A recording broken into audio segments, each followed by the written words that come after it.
Hello students, ಇವತ್ತಿನ ಕ್ಲಾಸಲ್ಲಿ ಇನ್ನೊಂದು ಪ್ರಾಬ್ಲಮ್ನ ಮಾಡ್ತಾ ಹೋಗೋಣ ನಾವು regarding depreciation accounting on straight line method.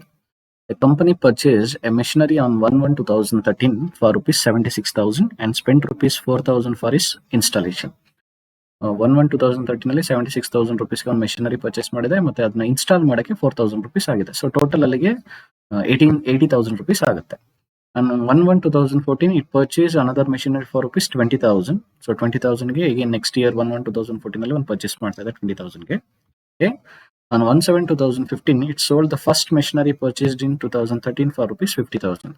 That is 1/1/2013 purchase ಮಾಡೋದಂತ 80,000 purchase ಮಾಡಿದ್ದನ್ನ 2015 1/7/2015 ಅಲ್ಲಿ ಸೇಲ್ ಮಾಡ್ತಾ ಇದೆ ಎಷ್ಟಕ್ಕೆ 50,000 ಗೆ.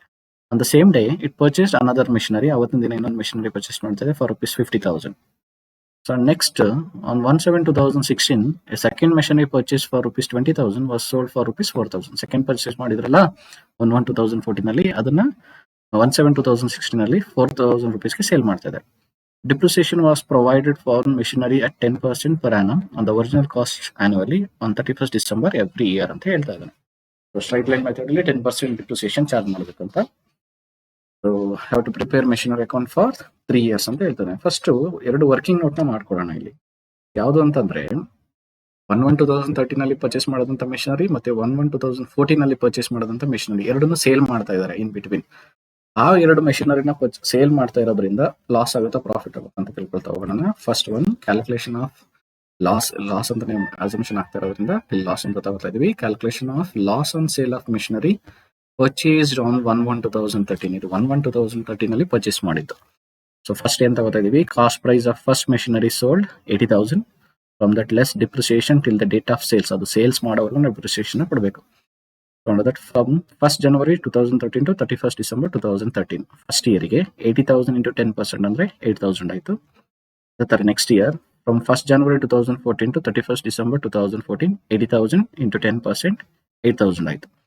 From 1st January 2015 to 30th June 2015. So first July ಅಲ್ಲಿ ಅದನ್ನ ಸೇಲ್ ಮಾಡ್ಬಿಡ್ತಾರೆ, ಅದಕ್ಕೆ 30th June ವರೆಗೆ ತಗೋಬೇಕು. ಅವಾಗ 80,000 into 10 divided by 100 into ಎಷ್ಟು ಮಂತ್ ಯೂಸ್ ಮಾಡಿದ್ರೆ ಫಸ್ಟ್ ಇಂದ ಜನವರಿಂದ ಜೂನ್ ಅಂದ್ರೆ 6 ಮಂತ್ಸ್ ಆಗುತ್ತೆ. 6 divided by 12. ಸೊ ಅಲ್ಲಿಗೆ 4,000 rupees ಆಗುತ್ತೆ. ಅಲ್ಲಿಗೆ ಟೋಟಲ್ ಡಿಪ್ರಿಸಿಯೇಷನ್ ಬಂದು 20,000 ಇತ್ತು. ಸೊ ಈ ಡಿಪ್ರಿಸಿಯೇಷನ್ ನ ಲೆಸ್ ಮಾಡಿದ್ರೆ ನಮಗೆ ರಿಮೈನಿಂಗ್ ಅಮೌಂಟ್ 60,000 ಉಳಿಯುತ್ತೆ. ಅದನ್ನ book value on the date of sale ಅಂತ ಟ್ರೀಟ್ ಮಾಡ್ತೀವಿ. 60,000 less selling price of machinery, ಅದನ್ನ ಸೇಲ್ ಮಾಡ್ತಾ ಇರೋದು 50,000 ಗೆ. ವ್ಯಾಲ್ಯೂ ಇದೆ 60,000, ಸೇಲ್ ಮಾಡ್ತಿರೋದು 50,000. ಅದರಿಂದ ಇಲ್ಲಿ 10,000 rupees ಲಾಸ್ ಆಗ್ತಾ ಇದೆ. Coming to that, loss on sale of second machinery purchased on 1/1/2014 ಆಗಿದ್ದು. Cost price of second machinery sold 20,000, ಅದು ಪರ್ಚೇಸ್ ಮಾಡಿದ್ರು 20,000 ಗೆ. Less depreciation till the date of sale. So from 1st January 2014 to 31st December 2014, 20,000 into 10 divided by 100, that is 2,000. And from 1st January 2015 to 31st December 2015, 20,000 into 10 divided by 100, 2,000. From 1st January 2016 to 30th June 2016, ಅದು ಜುಲೈಲಿ sale ಮಾಡಿರೋದ್ರಿಂದ June ವರೆಗೆ ತಗೊಂತಾ ಇದೀವಿ. 20,000 into 10 divided by 100 into 6 divided by 12. 6 months ಇರೋದ್ರಿಂದ 6 divided by 12 ಆಗುತ್ತೆ 1,000. The total is 5,000. So less ಮಾಡಿದಾಗ 15,000 rupees ಉಳಿಯುತ್ತೆ. ಅದನ್ನ book value of on the date of sale ಅಂತ ತಗೊಂತೀವಿ. From that less selling price of machinery 4,000. So ಅದನ್ನ ಎಷ್ಟಕ್ಕೆ sale ಮಾಡ್ತಿದ್ವಿ 4,000 ಗೆ. ಅಲ್ಲಿಗೆ ನಮಗೆ ಲಾಸ್ ಎಷ್ಟಾಗ್ತದೆ, loss on sale of machinery 11,000. So ಇದನ್ನ ಹೇಗೆ ಮೆಷಿನರಿ ಅಕೌಂಟ್ ಅಲ್ಲಿ ಪ್ರೆಸೆಂಟ್ ಮಾಡೋದು ಅಂತ ನೋಡ್ತಾ ಹೋಗೋಣ. Machinery account, first machinery purchase ಮಾಡ್ತಾ ಇರೋದಿಲ್ಲ ನೋಡಿ. 1st January 2013 bank account 76,000 plus 4,000, that is installation charges ಎರಡನ್ನೂ ಆಡ್ ಮಾಡ್ಕೋಬೇಕು, 80,000 ಆಗುತ್ತೆ. ಆ ಇಯರ್ ಎಂಡಿಂಗ್ ಬಂದಾಗ 31st December 2013 by depreciation account 80,000 into 10 divided by 100, 8,000. Total ಮಾಡಿದಾಗ ಡೆಬಿಟ್ ಸೈಡ್ 80,000, ಅದನ್ನ ಕ್ರೆಡಿಟ್ ಸೈಡ್ ಪೋಸ್ಟ್ ಮಾಡಿ ಡಿಫರೆನ್ಸ್ 72,000 ಉಳಿಯುತ್ತೆ. Balance carry down. ಅದು ನೆಕ್ಸ್ಟ್ ಇಯರ್ಗೆ ಬ್ರಾಡ್ ಡೌನ್ ಮಾಡ್ಕೊಂಡು 1st January 2014 to balance brought down 72,000. So 1st January 2014 ಅಲ್ಲಿ ಇನ್ನೊಂದು ಮೆಷಿನರಿ ಪರ್ಚೇಸ್ ಮಾಡ್ತಾರೆ. ಸೊ ಅದಕ್ಕೆ ಟು ಬ್ಯಾಂಕ್ ಅಕೌಂಟ್ 20,000.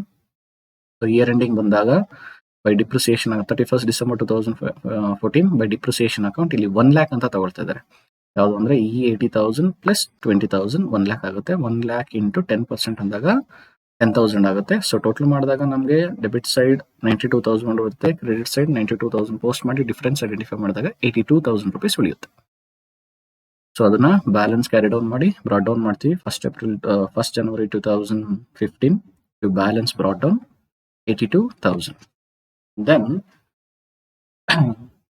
ಆ ಇಯರ್ ಅಲ್ಲಿ ಫಸ್ಟ್ ಜುಲೈ 2015 ಅಲ್ಲಿ ನಾವೇನ್ ಮಾಡ್ತಾ ಇದೀವಿ, ಫಸ್ಟ್ ಮೆಷಿನರಿ ಏನ್ ಪರ್ಚೇಸ್ ಮಾಡಿದ್ವಿ 80,000ಗೆ, ಅದನ್ನ ನಾವು ಸೇಲ್ ಮಾಡ್ತಾ ಇದೀವಿ. ಸೊ ಅಲ್ಲಿಗೆ 6 ಮಂತ್ಸ್ ಸೇಲ್ ಮಾಡ್ತಿರೋದ್ರೆ ಡಿಪ್ರಿಸಿಯೇಷನ್ ಚಾರ್ಜ್ ಮಾಡ್ಬಿಡೋಣ 6 ಮಂತ್ಸ್ ವರೆಗೆ. By depreciation account 80,000 into 10/100 into 6/12 ಅಂತ ಮಾಡಿದಾಗ 4,000 rupees ಬರುತ್ತೆ. ಲಾಸ್ಟ್ ವರ್ಕಿಂಗ್ ನೋಟ್ ಅಲ್ಲಿ ಇದೆ ನೋಡಿ, ಅದರಲ್ಲಿದೆ 4,000 rupees ಬಂತು. ಅದಾದ್ಮೇಲೆ ಬೈ ಬ್ಯಾಂಕ್ ಅಕೌಂಟ್ ಅದನ್ನ 50,000ಗೆ ಸೇಲ್ ಮಾಡ್ತಾ ಇದೀವಿ, 50,000 rupees ಆಯ್ತು. ಅಂಡ್ ದೆನ್ ಅದನ್ನ ಸೇಲ್ ಮಾಡ್ತಾ ಇರೋದ್ರಿಂದ ನಮ್ಗೆ ಲಾಸ್ ಆಗ್ತಾ ಇರೋದ್ರಿಂದ by profit and loss account 10,000 that is loss ನ ತೋರಿಸ್ತೀವಿ. ಇಷ್ಟಾಯ್ತು. ಇದಾದ ತಕ್ಷಣ ಇಮಿಡಿಯೇಟ್ ಆಗಿ ಅವತ್ತಿನ ದಿನನೇ ಇನ್ನೊಂದು ಮೆಷಿನರಿ ಪರ್ಚೇಸ್ ಮಾಡ್ತಾ ಇದ್ವಿ. First July 2015 to bank account 50,000. ಇದನ್ನ ಎಂಟರ್ ಆದ್ಮೇಲೆ ಇಯರ್ ಎಂಡಿಂಗ್ ಬರೋಣ 31st December by depreciation account. So ಇವಾಗ ಉಳಿದಿರೋದು ನಮ್ಮ ಹತ್ರ ಈ 20,000 rupees ಒಂದು ಮೆಷಿನರಿ ಮತ್ತೆ ಈ 50,000 rupees ಒಂದು ಮೆಷಿನರಿ. ಅದಕ್ಕೆ ಡಿಪ್ರಿಸಿಯೇಷನ್ ಚಾರ್ಜ್ ಮಾಡೋಣ 20,000 ಇಂಟು 10/100 2,000, 50,000 ಇಂಟು 10/100 ಇಂಟು 6/12. ಯಾಕಂದ್ರೆ ಜುಲೈಯಿಂದ ತಗೊಂಡಿರೋದು, ಜುಲೈಯಿಂದ ಡಿಸೆಂಬರ್ ವರೆಗೆ 6 ಮಂತ್ಸ್ ಆಯ್ತು. ಅಲ್ಲಿಗೆ 50,000 ಇಂಟು 10/100 ಇಂಟು 6/12 ಮಾಡಿದಾಗ 2,500 ಆಗುತ್ತೆ. ಟೋಟಲ್ 4,500 rupees ಡಿಪ್ರಿಸಿಯೇಷನ್ ಆಯ್ತು. ಸೊ ಟೋಟಲ್ ಮಾಡಿದಾಗ ನಮಗೆ ಡೆಬಿಟ್ ಸೈಡ್ 1,32,000 ಬರುತ್ತೆ. ಅದನ್ನ ಕ್ರೆಡಿಟ್ ಸೈಡ್ ಪೋಸ್ಟ್ ಮಾಡಿ ಡಿಫರೆನ್ಸ್ ಐಡೆಂಟಿಫೈ ಮಾಡಿದಾಗ 63,500 rupees ಬರುತ್ತೆ. It is by balance carried out should be brought down to 1st January 2016 63,500. ಇದಾದ್ಮೇಲೆ 2016 ಅಲ್ಲಿ ಅಗೇನ್ ನಾವು ಜುಲೈ ಅಲ್ಲಿ ಒಂದು ಮೆಷಿನರಿನ ಸೇಲ್ ಮಾಡ್ತೀವಿ. ದಟ್ ಈಸ್ ಈ 20,000 ಸೆಕೆಂಡ್ ಇಯರ್ ಪರ್ಚೇಸ್ ಮಾಡಿದ್ವಲ್ಲ ಅದನ್ನ ಸೇಲ್ ಮಾಡ್ತಾ ಇದೀವಿ. ಸೊ ಅದಕ್ಕೆ ಅಲ್ಲಿವರೆಗೆ ಡಿಪ್ರಿಸಿಯೇಷನ್ ಚಾರ್ಜ್ ಮಾಡೋಣ by depreciation account 20,000 into 10/100 into 6/12 that is 1,000 rupees ಬರುತ್ತೆ. ಬೈ ಬ್ಯಾಂಕ್ ಅಕೌಂಟ್ ಅದನ್ನ ಸೇಲ್ ಮಾಡ್ತಾ ಇದೀವಿ 4,000 rupeesಗೆ, 4,000 rupees ತಗೊಂಡ್ವಿ. By profit and loss account ಅದನ್ನ ಸೇಲ್ ಮಾಡ್ತಿರೋದ್ರಿಂದ 11,000 rupees ಲಾಸ್ ಆಗ್ತಾ ಇದೆ. ಅದನ್ನ ಲಾಸ್ ನ ಎಂಟ್ರಿ ಮಾಡಿ. ಇದಾದ್ಮೇಲೆ ನಮ್ಮ ಹತ್ರ ಉಳಿದಿರೋದು ಈಗ ಒಂದೇ ಒಂದು ಮೆಷಿನರಿ, ಅದು ಲಾಸ್ಟ್ ಇಯರ್ ಪರ್ಚೇಸ್ ಮಾಡಿದ್ದು 50,000ಗೆ. ಆ ಮೆಷಿನರಿಗೆ ಡಿಪ್ರಿಸಿಯೇಷನ್ ಚಾರ್ಜ್ ಮಾಡೋಣ 31st December 2016 by depreciation account 50,000 into 10/100 5,000. So total ಮಾಡಿದಾಗ ನಮಗೆ ಡೆಬಿಟ್ ಸೈಡ್ 63,500 ಇದೆ. ಅದನ್ನ post towards credit side 63,500. The difference is 42,500. ಅದನ್ನ ಬೈ ಬ್ಯಾಲೆನ್ಸ್ ಕ್ಯಾರಿ ಡೌನ್ ಮಾಡಿ ನೆಕ್ಸ್ಟ್ ಇಯರ್ಗೆ ಬ್ರಾಟ್ ಡೌನ್ ಮಾಡೋಣ 1st January 2017 to balance brought down 42,500. Like that, you have to prepare a machinery account for 4 years. So thank you for watching this video. Thank you.